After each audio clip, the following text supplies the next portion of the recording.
Hey everyone, and welcome to my show. My name is Nick Elston. I'm a leading inspirational speaker, creator of unique mental health engagement strategies, a transformational speaking coach, and founder of Forging People, a community created to empower, inspire, and educate people who truly want to be heard in life and in business. On these shows, I bring you the storytellers, celebrities, speakers, influencers, entrepreneurs, those who have gone from adversity to excitement, who share their stories with vulnerability, transparency, inspiration, and most importantly, completely unfiltered. So without any further ado, sit back, relax, and enjoy today's episode of The Nick Elston Show.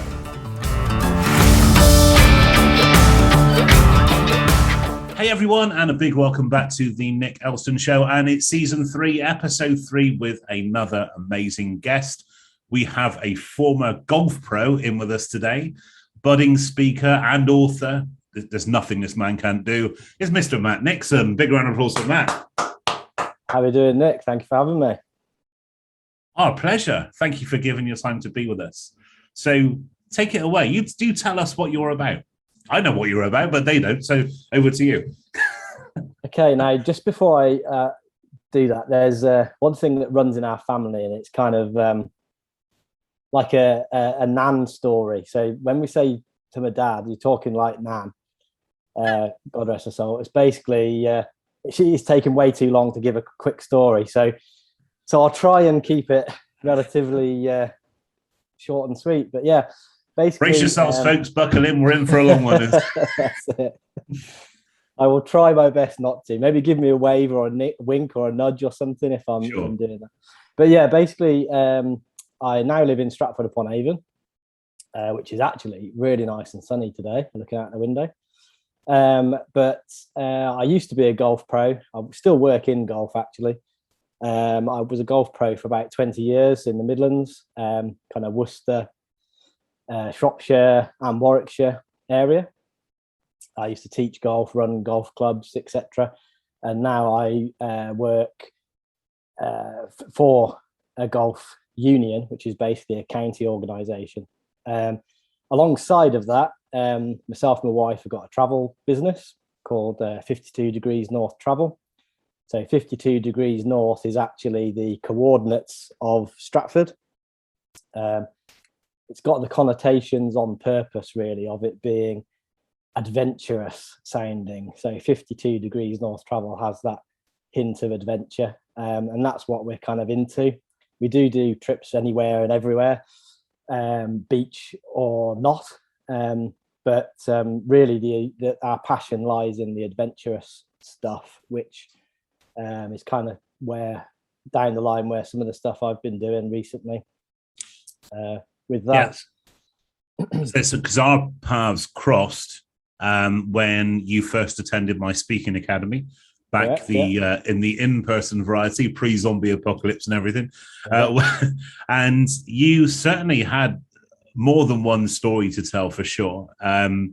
Really impressed by what you had to share. Obviously a real passion for travel and adventure. And actually, even though there's kind of overlay in terms of former golf pro, author, speaker, all those kind of things actually don't do it justice at all.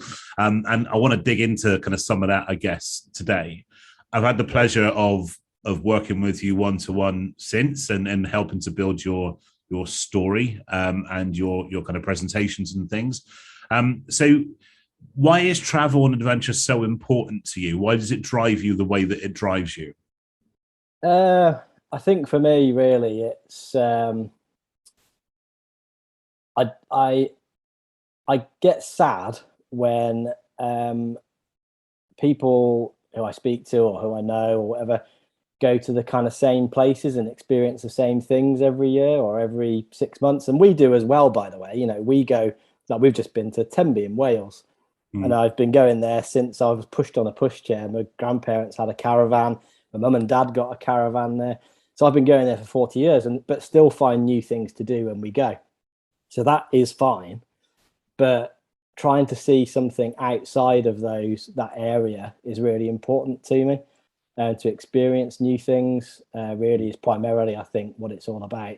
But also with the travel business, it's kind of helping other people to see their dreams as well, you know, to be able to experience what they've always wanted to do. And I don't like the term kind of bucket list as such, but, you know, your full breath moments is basically where it comes out to, because the book that I've got out is, well, journal really, is all about using your memories to boost your positivity and your mental awareness or mental health. People have been kind of said to me, well, I'm not sure mental health is a good phrase. And I said, well, okay, well, what would you recommend instead? And they said emotional well-being. So I've been trying to say emotional well-being rather than mental health recently, which I think has quite a good ring to it. And it's kind of, I think I prefer it a little bit. But anyway, the memories are supposed to, yeah. That is an interesting one, because the terminology of mental health, it's been tainted by it being used in the wrong context. As you know, with myself working in that space, it's one of the things that kind of trying to highlight to people, actually, mental health, we all have. People will actually say to me, Nick, I have mental health. Yeah, absolutely you do. We all do. Whether it's good or bad, that's a whole different thing. Yeah, absolutely. People will say that I have mental health when they're struggling. But just like physical health, it's like a neutral state. So actually, I think you're quite right. I think emotional well-being is a good kind of terminology for the angle that you come from. But it's really important to pick up on that. I think mental health as a term has been hijacked by the negative, which kind of reinforces that taboo, doesn't it? Yeah, for sure. I mean, you know, what this book or this journal is about is experiencing new things, or experiencing things. It doesn't have to be new, just things. Yeah. And then writing it in a book in alphabetical order, basically. Because what I found is I've had loads of experiences, as everybody else has, over life. And if someone puts you on the spot and says, right, remember something really great now, especially if you're not in the right headspace. If someone says to you, right, remember something that's really great that's happened to you, you're like, and you just can't kind of do it, you know. Yeah, if you say to somebody, tell us something shit, they'll be right on it. Yeah, exactly. And that's what people are like, isn't it? That's exactly what people are like. So, you know, the idea being is you've got these memories written in a book, and you can like pick a letter, have a look in your entries, and then you've got maybe even just 2 lines written about whatever it is. And you're straight back there, straight back in the moment. You can feel it right in here. And, you know, I'll be honest with you, I've been feeling pretty stressed this morning about work and stuff. And just me telling you that now, honestly, I've got a tingle at my back, that remembering what that feeling's like, you know, when you read those 2 lines, and those 2 lines expand into everything else. Like, what did I do? Who did I do it with? What it was like, what it tasted like, what it felt like, what it smelled like, everything. And it just lifts straight away where you are, you know, at that point in time. And I've seen the original book of yours, which you based the Book of Full Breaths on. And again, you used it as a prop for part of your speaking. Yep. I love the fact you would ask. Somewhere. You actually got it there. Oh, brilliant. Yep. So there we go. It's just for those who are kind of listening to this, it's just a normal kind of address book. It's been populated by all of Matt's experiences and adventures. And you would ask the audience, wouldn't you, Matt, to say, right, shout out a letter, S. Yeah, sure. And then you would let's do that now. Yeah. Okay. S. So I shout out S as one of Matt's lovely audience. So let's have a look. And he would go to, drum roll. S is a bit of a popular one, like, by the looks of it. So, okay, picking a good one. Right. A few years back, in 2018, I went to Norway on a place called the Hardavange Plateau, which is where telemark kind of, you know, the heroes of the telemark things all based. Anyway, we went onto the snow plateau there and dug a snow cave in the side of this hill and slept there the night. Wow. So slept in a snow hole in Norway, yeah. I was going to say very cool, but that sounded like a really bad joke. Yeah. So that now, like I just said, I can remember where I flew in. I remember driving, because I hired a car and drove in the snow all the way down there. A really funky place where that little village is, a place called Rjukan, which is in its own valley, which has got a nice little story as well, actually, to do with mental health. That This valley, if you can imagine, is kind of really high sides, and then you've got this plateau right at the top and the mountain range and stuff. And it obviously in the winter, the sun doesn't come up above the level of the valley. So if you live in the valley, you don't see the sun. You're always in the shadow. So 100 and so years ago, they built this cable car. So for the locals, not for tourists, for the locals, where they could go up onto the plateau using this cable car to get some time in the sun to help their mental health. Wow. So there you go. That's really cool. Story, yeah. So you kind of, this operates on a kind of a memory hook thing then, because like you said, as soon as you recalled that one memory, it kind of like you were there, exactly, yeah. And then I remember who I was with. I remember we tobogganed down the slope at the end of the next day, like as a bit of fun, you know, toboggan down this slope. Then I drove back into Norway, had this really nice meal, and you know, you just remember all these kind of different things. And there was a reason of me going there. The reason of going there was actually to prepare to kind of prove to myself that I could sleep in the snow or sleep in a harsh environment for another trip I had planned later on in the year. So anxiety-wise, I'd ticked off a massive box for one night, because most people can do one night. Yeah. I knew I wasn't cold. I knew that I could sleep in the snow. I knew what the conditions were going to be like. I'd learned a few things, what not to do next time, like leave your boots outside because they just turn white. Little things like that I ticked off a huge anxiety kind of space for the next trip. In terms of preparation, though, like you said, you mentioned that was something you did to prepare, but I know from hearing your talks before that that, should we say, preparation has never always been thorough. It's been more of a sense of just saying yes to things and worrying about it later. Is that right? Is that fair? A little bit. Yeah, I think so. I mean, there's a bit of a paddleboarding example, probably. Paddleboarding was a good one. Yeah, that was probably a little bit. I did probably. Yeah, what that tends to happen is I spot something or think of something and kind of trying to be positive, because when I was 16, I was at like a Butlins kind of place. Actually, no, I wasn't 16. I was 15. I should have been 16 to have this fortune teller, because the whole family went, or a load of the family went to see this fortune teller in this Butlins holiday park. They didn't know I was 15. So how good a fortune teller they were, I don't know. But anyway, one of the things that this fortune teller came out with, she must have had tarot cards or something. I can't actually remember that bit. But she said to get rid of your self-doubt card. So that was the big thing I remember. I was 15 years of age. So that was, I don't know, 15 years ago, more than 25 years ago. Oh my God, nearly 30 years ago. You're witnessing the first breakdown live on a podcast. That's it, 30 years ago. Oh my geez. Anyway, so self-doubt card is still in the back of my mind. So with some of these things, when they come up, I can do that. I'm going to give it that a go. I'm going to go for it. And this paddleboarding one, I decided to try and paddleboard from my house in Stratford-upon-Avon, which is probably one of the furthest places from the coast, as you will see on the map, to the sea, which the nearest point to get to with rivers and things and canals was Gloucestershire, like south-west Gloucestershire. Nice. So that was the idea. And I managed a day and a half and then actually gave up. I didn't have a good time on the water, shall we say. The wind was blowing completely the wrong direction, and it was raining, and it was playing a real big toll on my body, because I've had surgery for arthritis in my shoulder, and I've had a discectomy in my back, and that was telling me it's probably not a good idea to carry on. So I didn't. And that's one of the smaller adventures you've had as well. The biggest one I could think of, without giving the game away, is the one that you've based a keynote talk on. Give us an overview of that and how that looked and how you prepared for that. Yeah, so this the one that Nick's referring to is an ice skate. So down I think that's the one he's referring to anyway. That's right. An ice skate, 100 miles ice skate down a frozen lake in outer Mongolia.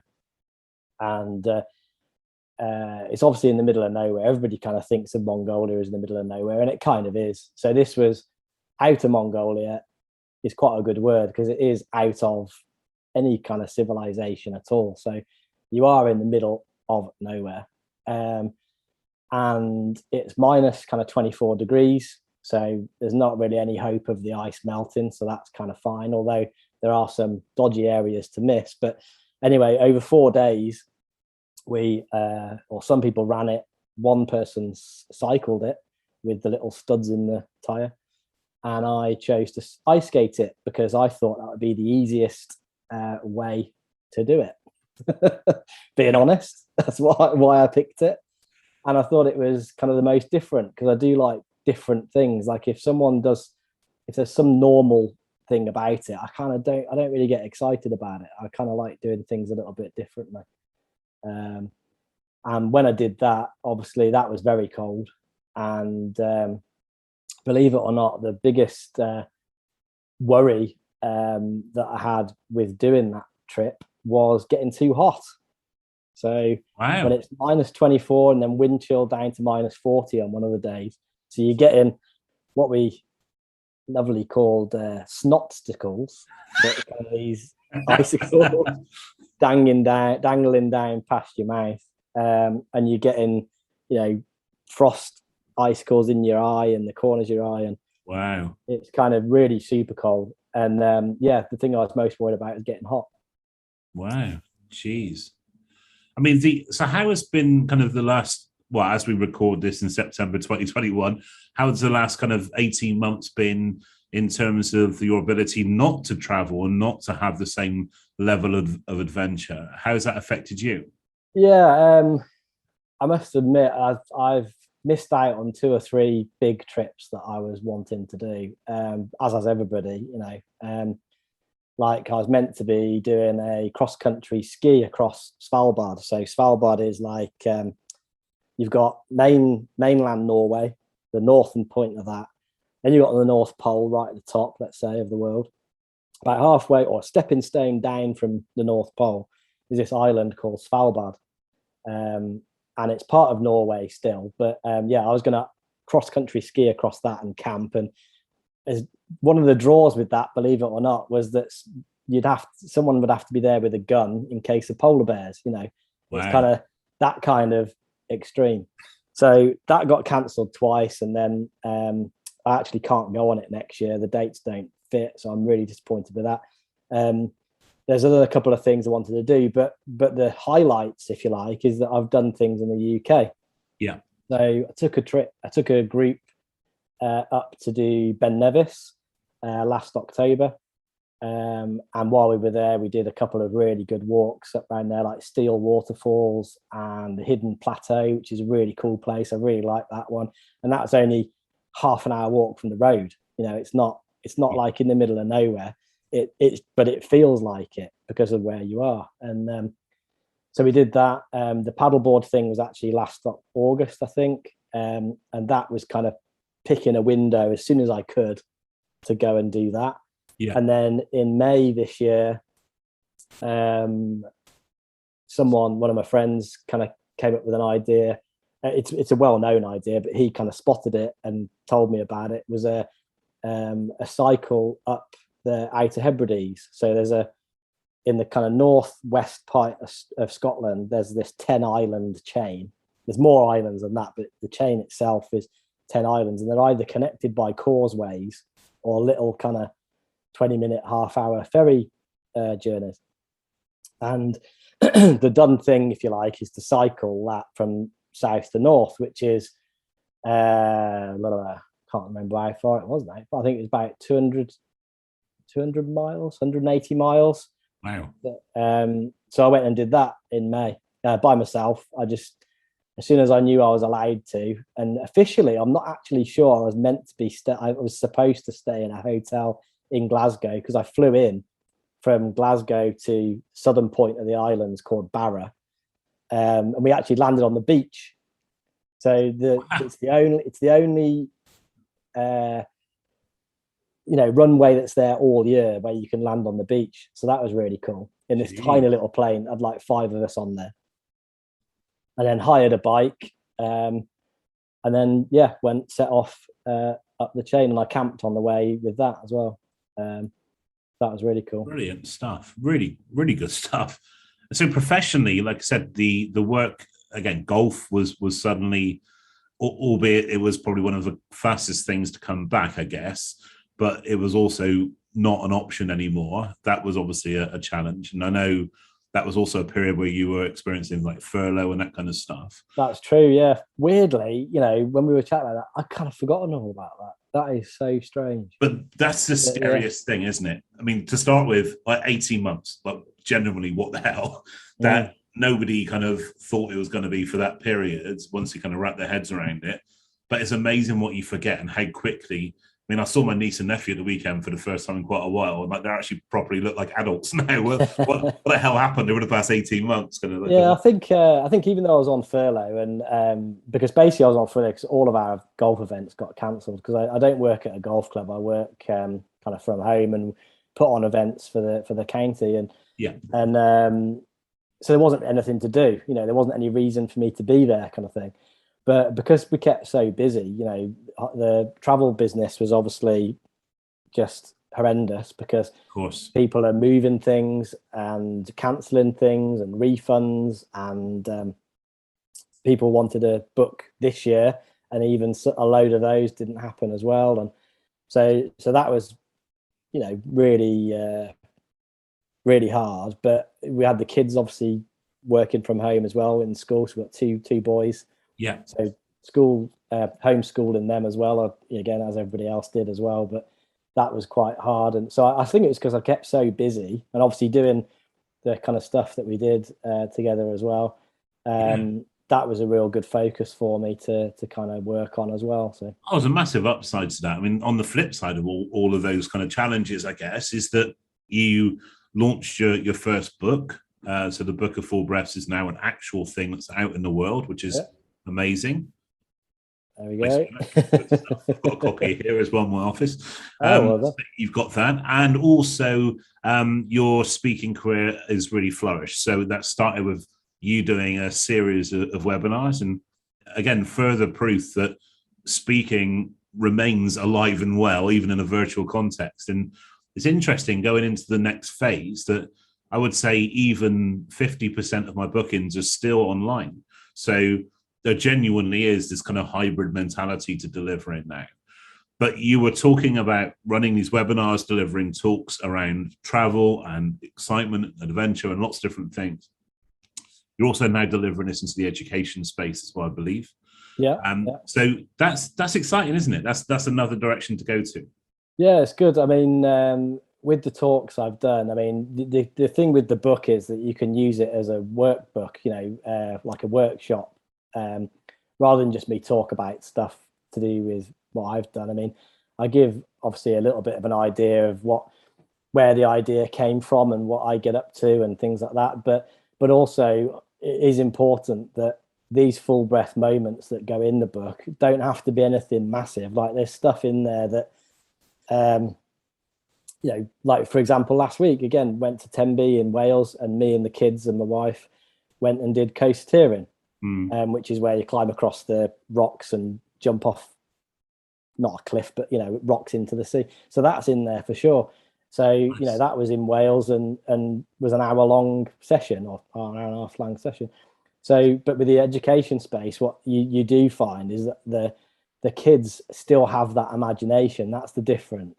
Yeah. They still have a massive imagination, and the stuff that they feel is important is nothing like what we think is important.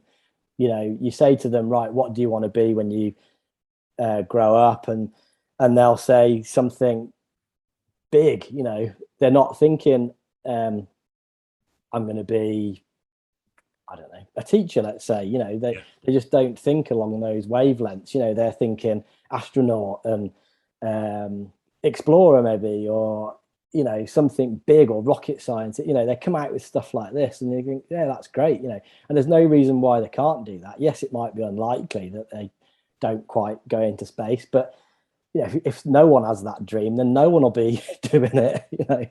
Someone's got to do it, because that's where it's going. And it's the same thing with me, really. I mean, when I was at college, I said, right, I want to be a golf pro. And they said, well, you do realize that that's, not really a very good choice, because you're not really likely to make it. And I said, yeah, but there's more. I'm not doing it to play golf and earn money. I'm doing it to work in the sport, work in golf. I know I wasn't going to be good enough to go on the tour and stuff. So I did it for a different reason. And there's, I think I was listening to a podcast the other day about the moon landings, and there was something like, I might be wrong, I think there's something like 450,000 people involved with the moon landings, like Wow. staff wise. I think that's right. But even if it was 40,000, that's a lot of people they need to do that, to do a job. Yeah. And you'd be working in your dream sector. That's the biggest difference. Yeah, absolutely. Are you truly being heard in life, in education, in business?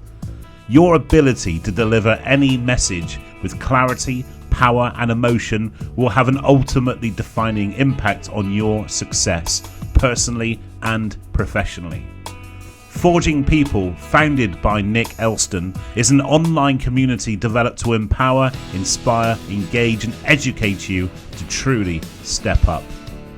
Complete with online courses, early access to in-person coaching and events, free resources, and a community of like-minded people, Forging People will help you manage anxiety, boost confidence, and give you the tools to speak to any audience, whether it's one person or 1 million people. Speaking is more than just standing on stage. Speaking is business. Speaking is leadership. Speaking is influencing. Speaking is life. Contact Nick's team today on pa@nickelston.com or visit nickelston.com today to register your interest. This is the sign you've been looking for.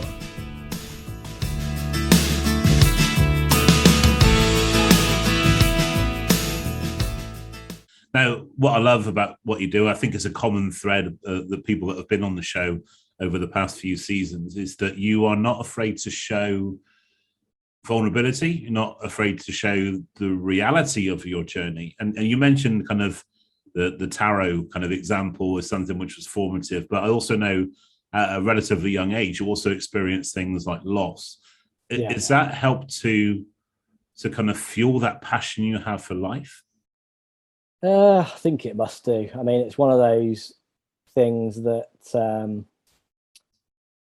you kind of, I don't really know. I mean, I feel myself like over the years, I've probably been a little bit not self-healing, that's the wrong word, but self kind of, working out what my head's doing and where I'm going and what I'm thinking and why. And I kind of done that myself a little bit rather than getting any assistance with that. Essentially, when I was 21 years old, I had a girlfriend at the time in the little village I lived in. This village was 10 pubs and no traffic lights, that kind of place in the countryside. And one day she went into hospital, not really sure what happened, and she died. So no one's got any idea of what happened and why still. Obviously, that's quite some time ago now. So that was kind of first instance with it. And I do think I've kind of been a little bit managing my mind a little bit since then, really, like what am I thinking and why, and where's this going, and kind of almost, I don't, not healing, but kind of self-healing, if you like, with trying to think about what's going on and what I'm feeling. And then quite a bit further down the line, my mother-in-law passed away from cancer. And she had that for a few years, and a lot of the adventures, if you like, I've done, or challenges I've done, have been for charity and been cancer related for that reason. And then the other one, really, where the book of full breaths really came from, was my granddad. At his funeral, my dad, in his eulogy, basically said, life is not about the number of breaths you take, but the moments you have that take your breath away, which is where the whole idea of this full breath thing has come. So every breath you use, you want to use it to its fullest, really.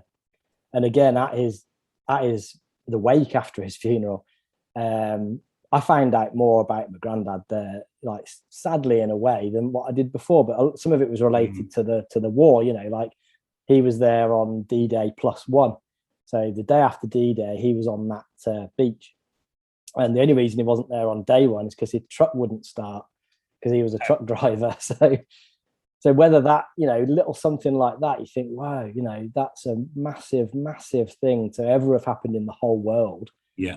And he didn't want to make a big thing of it, quite rightly, but it would have been quite an effect to such a young person at the time.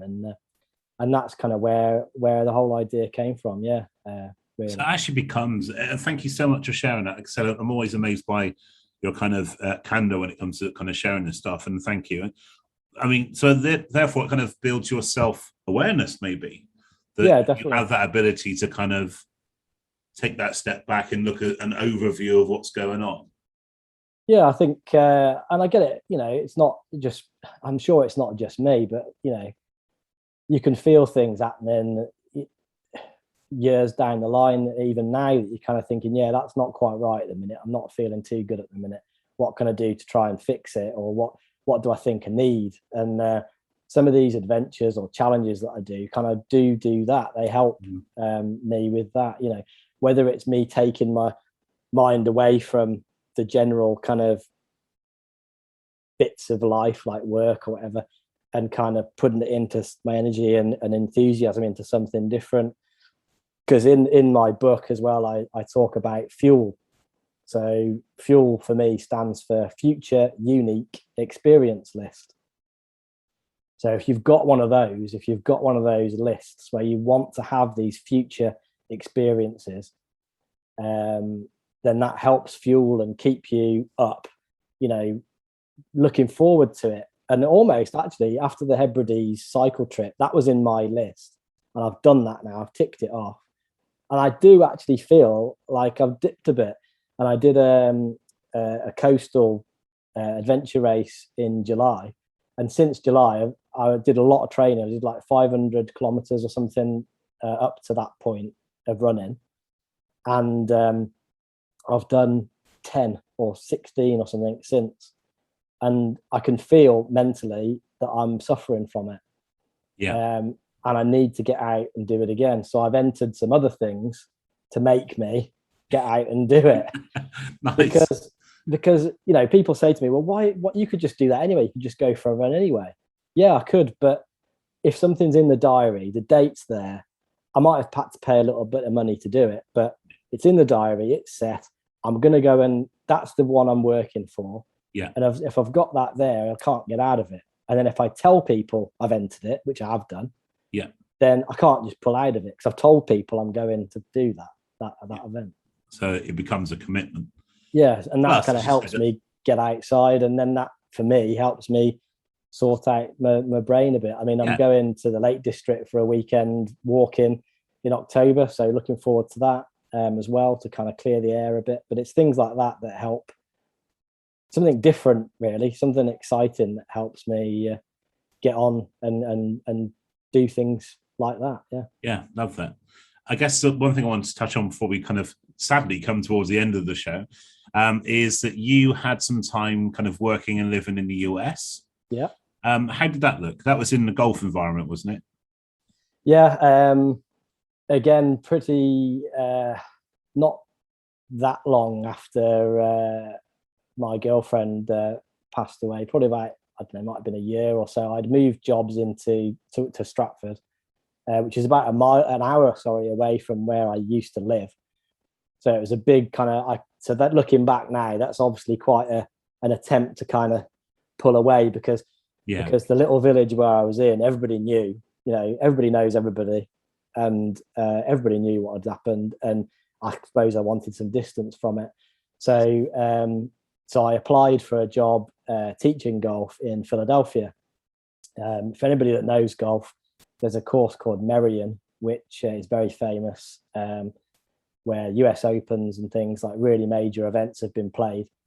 And if anybody's seen the Ben Hogan photo, there's a famous golfer called Ben Hogan in 1951, I think. There's a shot of him in his finished position looking down this hole. It's probably one of the most famous photos in golf. So that was the course where I was based near. So as well as teaching, I caddied around there as well. So I used to do kind of 12 rounds a week caddying, carrying 2 bags. So in 90 to 100 degrees heat. Wow. I did that for a bit. And actually I came back to the UK about 2 weeks after the trade centres went down. Oh, really? And probably about a month before they came down, myself and my wife, were up there at the top of the trade centre towers. Wow. So only a month before, yeah. So, and I know that how much they affected all them after that point. So I think I came back, obviously a good time for me, but at a very, very difficult time for everybody else over there. Yeah. And I've been back since a few times, and yeah, enjoy it over there. It's very different, obviously. Yeah, over here. Yeah, it certainly is. I loved Philly. I went to Philly as kind of a part of a tour I was doing, which took on quite a lot of places in kind of the East Coast. I had to think about where I was then. Yeah. But yeah, so like through to Washington and down kind of thing. And really, really cool. But you're quite right. I mean, even I've done more work in the US over the past 18 months because of the virtual access and that kind of acceptance. Yeah. That's a new way of doing things anyway. And you're quite right. I mean, even when it comes to things like kind of, as you know, I share about having counselling and therapy every week, even now, as a proactive mental health tool. I say that to a UK audience and went, he said, what? This guy's a freak kind of thing. Say it to a US audience, says, yes, so does everybody else. Come on, beardy boy, help your game kind of thing. Yeah. But I think you're right. Actually, the culture is very different. I think it's very much more open, but also very much more open to kind of the stuff like the Full Breaths kind of book and kind of method. It's a method in that sense. I mean, for me, it's kind of a lot of it. Has that kind of come through as an influence? Yeah, I think so. I mean, for me, it's about being authentic, and like I know it is for you as well. And you know, that's really high up on my agenda, and I struggle, and that makes me struggle with promoting myself, I guess. You know, where I don't want to be someone like, I don't know, just picking a name like Bear Grylls or Ant Middleton or someone who are quite obviously not afraid of putting their face on things and telling people kind of how great they are at stuff, you know. And I'm not that. I'm not trying to do that. Yes, I want to try and inspire people to go out and have adventures and do different things and find different stuff they might be really good at, which they won't know until you try it. But for me, it's about being authentic. And with America, I do tend to think that a lot of Americans have that kind of, they don't ever say that really very often. It's like Australians are probably even worse, not worse, or even higher. You've heard it here first. We're starting World War III. They're even higher in that regard. Australian and American listeners and watchers. Yeah, that was it. Wrong word. Rewind and cut that bit. Hey, what I'm trying to say is that you never really hear any of them kind of saying they've not done anything very well, or they've failed at something, you know, or they're always, I'm great, I'm doing this, and that's not me at all. And that's where I struggle a little bit with the kind of selling bit. And I don't think it is self-doubt as such, but it's more, I suppose, a bit of imposter syndrome and a bit of the people really want to hear it, you know. Yeah, I think so. But like I said, given, again, most of my work, I say, international is done Australia, US, South Africa, for what I found is, in comparison to you, actually, I think it's more of a negative element for the UK, whereas, especially as men, man up, stiff upper lip, we don't talk about our stuff, that kind of stuff. I think actually it's the fact that we've been conditioned not to step up. I think we've been conditioned not to say what we want to say. We say yes to people we want to say no to. So actually, I think there's a, like everything, isn't it? I think the sweet spot is always in the middle. You're right. Yeah. So I absolutely get where you're coming from for sure. But I think it's certainly And again, these are generalisms, of course. I think there's certainly in the UK, there's more of a nature to be more reserved in that sense. Yeah, I mean, like I'd say about some of the challenges that go on. I mean, they're called challenges for a reason. They're not meant to be easy. And I've made a decision when I'm on those challenges whether I think it's the right thing to do to carry on. The ice skate I managed to do, although I injured my ankle when I did it, and I had to walk a good section of it because I'd sprained my ankle so bad, but I still did it. But the paddleboard thing, I was by myself, and I felt that my body was kind of not really ready for that because I could feel my back feeling a bit tight. The weather wasn't good. I wasn't making as much progress as I wanted, and I didn't fancy lying there with no one else around on the back of the paddleboard, kind of not being able to move. So I called it and cancelled it. And like the trip I told you about earlier up the Outer Hebrides, like there was one particular section, there's about a 20-kilometer section across the whole route, which is really, really hilly. And I knew the way the weather was, the blowing against, it must be something to do with weather and wind, but it was blowing against, and I knew I was pretty tired to that point. It was about midway up the island chain. And I found out there was a bus that would take me and my bike up that to miss that section. And I decided to miss it. I don't mind telling anybody that. I'm not going to say that I completed it and hide it from anybody because I didn't. But I'm happy with the decision I made again, because I was by myself. Yeah. I had tried it and failed. I was stuck in the middle of nowhere up this side of this mountain. Okay, I had the right kit with me, but I didn't really want to use it. I had a satellite tracker and everything like that. But I made the call, and I was happy with making that call. So it's not all about, glory and I managed to do it. Like, I'm quite happy to tell everybody I took that bus. Yeah. Well, I think people need to see that. I mean, they need to see the ups as well as the downs. I mean, from the Speaking Academy days is a great example. I share just as much of what doesn't work and stuff that I've tripped over before and made mistakes about than I do as stuff that has worked for me. Because I think you do need to, especially when you are putting yourself out there in any context, whether it's hosting a webinar or standing on front of stage in front of thousands of people, this isn't like a hallelujah, he's cured. Yeah. I manage my shit daily, thank you very much. Yeah. This is very much a case of sharing the whole journey. So that actually when people hear that the fact that you had to call that at one point, you think, actually, yeah, it's okay. Because otherwise, I think that imposter syndrome is bred through not sharing the whole truth. So people will see you as just kind of like this bulletproof kind of character, which doesn't experience the same challenge. And as well, that helps with what I said earlier about me kind of feeling a bit awkward about kind of saying what I've done. And I don't like necessarily calling myself an adventurer, but an amateur, very amateur adventurer maybe. But even by having those kind of failures, I mean, that actually helps me for future ones, because we're due to climb Kilimanjaro next October, all being well, with COVID and whatnot. And that's obviously pretty high. Yeah. And with the risks that come with it, with altitude sickness. So by me kind of saying no to a couple of the ones earlier, I know that I'm not going to try and push it too hard. I know I'm more likely to say, right, it's not right, I'm not going up any further. Yeah. Make that call for safety and health purposes, rather than try and cloud it over and just do it anyway when it could really harm me. I do have to say though, I think you're massively underselling yourself. There's nothing amateur about your experiences at all. Again, I'm not saying that because you're in front of the screen of me now, but genuinely. The second thing, interestingly, is that every time imposter syndrome has come up as a theme on the show, or with audiences even, that it only ever seems to affect people that are achieving. It never affects people that aren't achieving. So actually, I think it's a blessing and a curse all wrapped in one. It kind of keeps you humble in that sense, but you are achieving what you want to achieve, and you're certainly not amateur.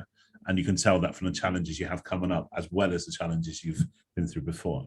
But you don't want to hear that. Nice You're a modest guy. So well, it's nice to hear it. It doesn't go unmissed. Sure, good. Thank you.